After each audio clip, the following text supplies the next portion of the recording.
Idag ska vi göra någonting lite special. Jag fick en förfrågan på YouTube ifrån en användare som heter Too Dank for You. Gissa vad han skrev. Ja, där fick ni tid nog att gissa. Han frågade mig om jag kunde göra en wheelie tutorial på den här motorcykeln. Och eftersom jag har lagt fram förslaget i en gammal motorblogg, så tänkte jag varför inte. Så just nu är jag på väg till mitt favoritställe, eller vad säga. Det är en industriraka här framme. Du ska ta vänster här framme så kommer ni se.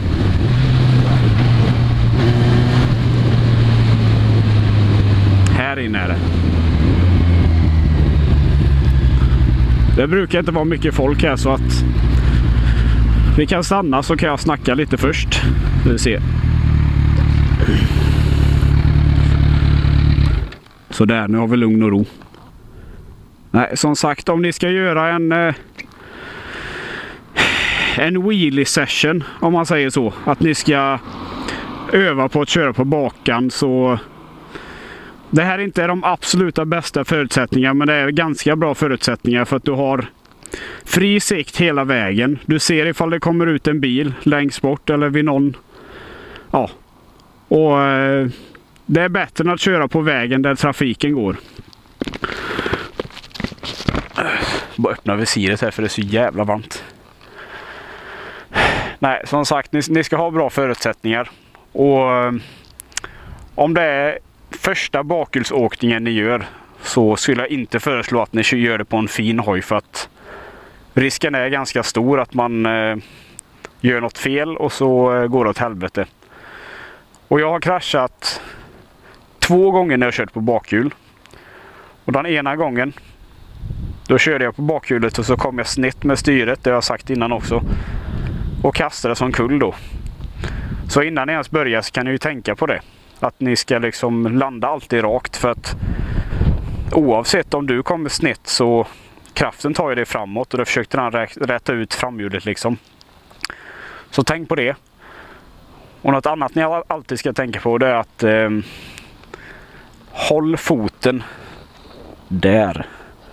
Var alltid beredda att trycka på bakbromsen, för att när du är uppe i den här vinkeln, så det enda som räddar dig då, det är antingen om du släpper gasen i tid eller om du trycker på bakbromsen. Och ofta så brukar man inte hinna tänka så mycket, för att släppa gasen är inte lika effektivt.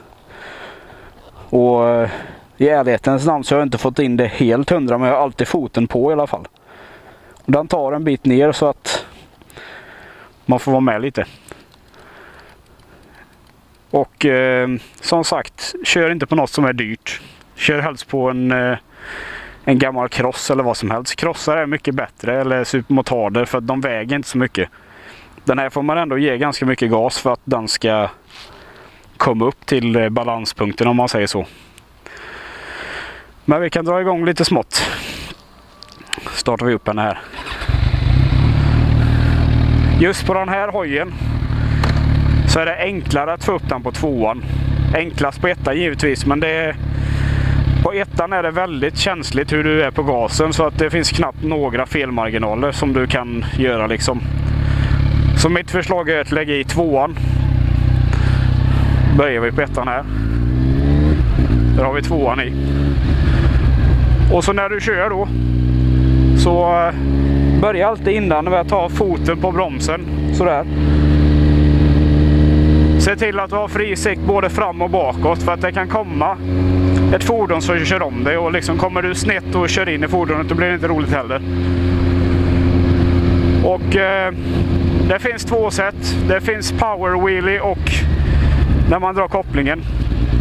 Jag kan demonstrera power wheelie. Det är lite farligare, men jag kan visa.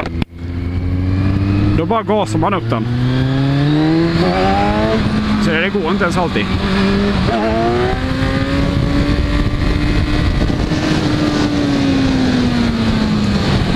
Det är så lite smått. Och även om det går så föredrar jag faktiskt att använda kopplingen, för där har man lite mera kontroll på när den kommer upp. Man vet liksom att den kommer upp på en gång. Och det kan jag visa nu då.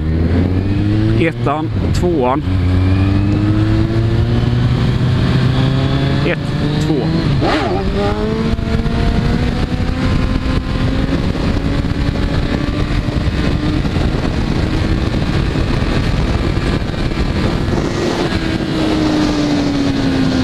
Och som ni märker så jag är inte riktigt på balanspunkten här, för jag gasar liksom ut 2:ans växel. Och man kan trycka i 3:an om man vill, men jag kommer inte visa sådana grejer idag, utan det är mest principen. Jag ska stanna lite här och visa lite mer hur jag gör här.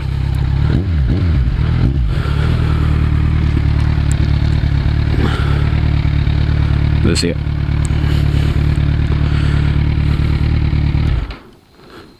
Det som händer när jag kör, det är att jag gasar upp till ungefär 50 till 80-90, någonstans däremellan.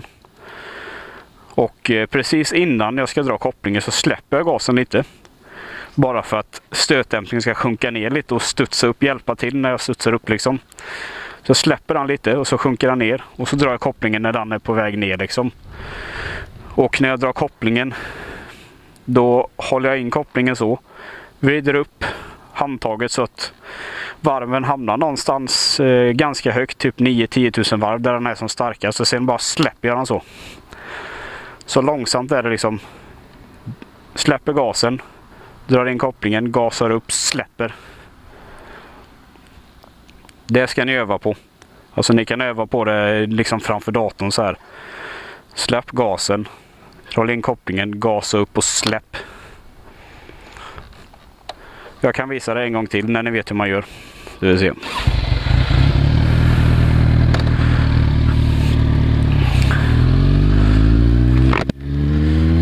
Ettan, 2:an. Kolla på mina händer nu.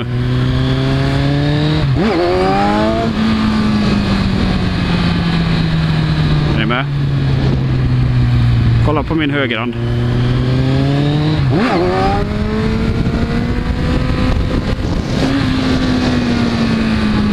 Och sen kolla på min vänsterhand.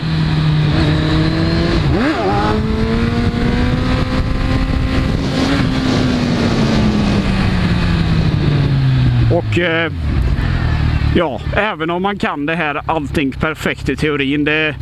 Teorin är bara första steget. Alltså ni måste åka ut och öva, för att det tar jävla lång tid. För det första så tar det tid att komma över den äckliga känslan. För att när framhjulet släpper första gången för er så ni kommer få panik. Alltså även om hjulet kanske är en sån här bit från marken så kommer det kännas. Det känns helt annorlunda och det känns som man ska liksom dö nästan. Så att ta det jävligt långsamma steg. Nu ska vi se, det kommer en bil här så att vi ska inte göra något. Nej, tro inte att ni kan det innan ni har prövat och börja i jävligt små steg. Nu ska vi se. Kör vi 2:an igen.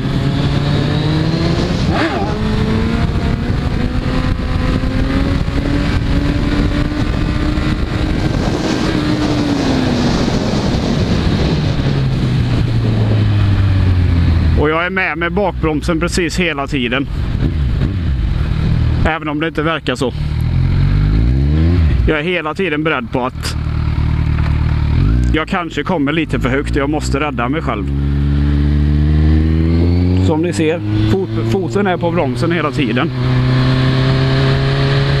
Jag vill visa, här framme går det några. Jag tror jag vet vem det är.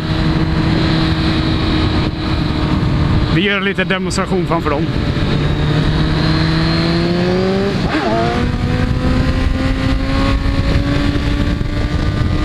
Ja, jag visste vem det var.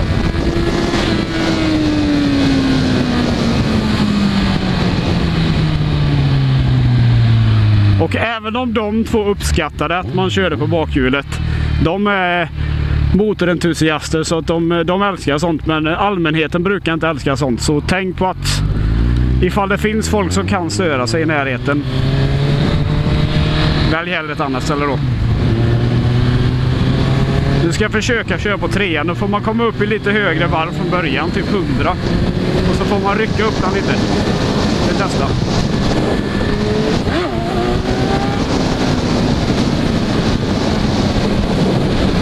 Det är mycket svårare. I alla fall när man har drevningen från fabrik. Egentligen ska man ha en kugg större där bak eller en mindre där fram. Då går det lite lättare.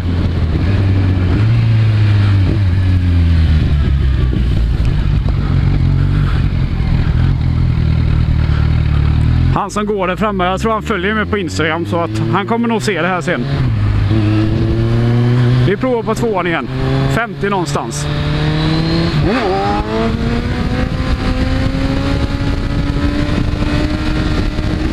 Var med fotbromsen.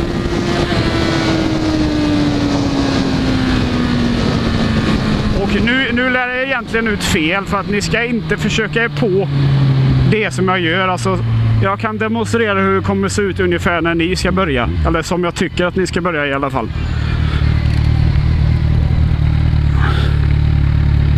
Det vill se. Om ni lägger i 2:an, om ni har en sån här typ av motorcykel då, så börja liksom lite smått. Typ sådär. Vänjer vid känslan hur det känns när hjulet är ovanför marken. Liksom nu kanske jag är en sån bit, men i början så känns det jävligt mycket.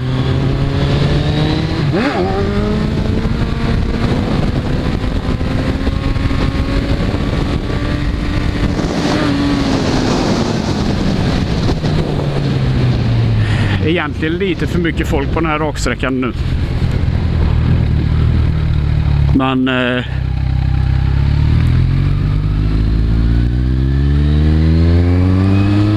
jag vill se.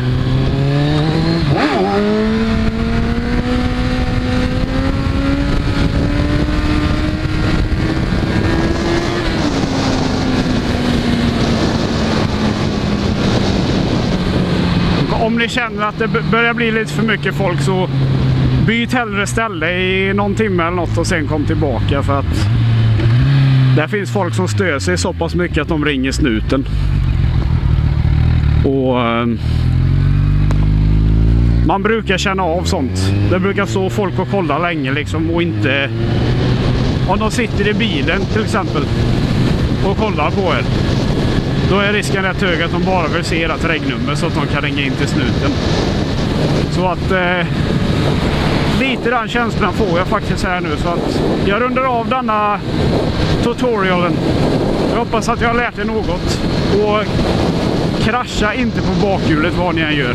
Jag tar inte ansvar för hur det går för er, utan lär er väldigt litet. Eller ta det långsamt. Och tänk inte att du ska kunna det här om en vecka, för det kommer inte hända.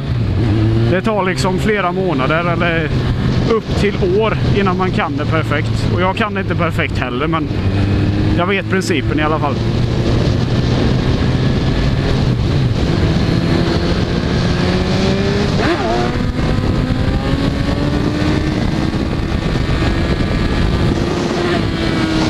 Ja. Det var allt för mig den här gången i alla fall. Hoppas ni lärde er något. Ta det lugnt. Ha det gött och peace!